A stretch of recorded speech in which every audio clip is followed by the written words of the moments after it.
If you can't create more time, what could you create that would make the difference in economic results? It is value. You can never create more time, but you can become more valuable. You get paid for value and productivity, not time. Unless you give fair value, you'll wind up at the bottom of the economic ladder. It is possible to be twice as valuable and make twice as much money per hour. How to develop an above-average income is to become an above-average person. 10 years experience without development is 1 year experience repeated 10 times. What you become directly influences what you get. Ask, what am I becoming, instead of what am I getting on a job? To have more than you've got, become more than you are. Income rarely exceeds personal development. Learn to work harder on yourself than you do on a job. Unless you learn to handle the responsibilities that come with increased income, it will always shrink back to the amount you can handle. Mindset is first and foremost in becoming rich and prosperous. The traditional idea of obtaining scarce physical resource is no longer the primary arbiter of wealth. Today, technology determines the value of a physical true wealth. That is the ability to take something that has little value and convert it to something of significant or great value.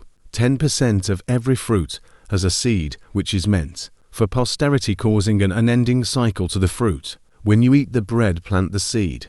Prioritize mindset above skill set. Stability is a crucial factor for you to excel in every aspect of life and business. Scale up your business. It is a numbers game. Consistency.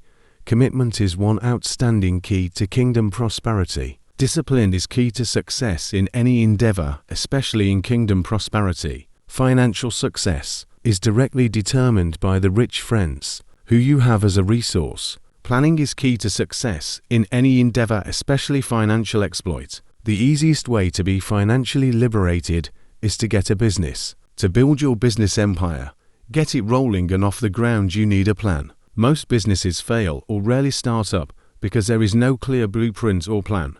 A plan is a list of detailed things to do to get you from where you are to where you want to be. Factors of production. Entrepreneurship. This is the residual skills and knowledge in the business you have chosen, and the ability to create or innovate. Capital. This is the startup, seed money, and a detailed plan on how to raise it. Labor. This is the plan on your workforce, your team, employees, machines, land. This is a suitable site or location for the business to thrive. It includes your factories, production line, housing, offices, sale outlets, etc. Acquisition of the skills of negotiations and successfully closing in on a business deal is necessary for any business to thrive.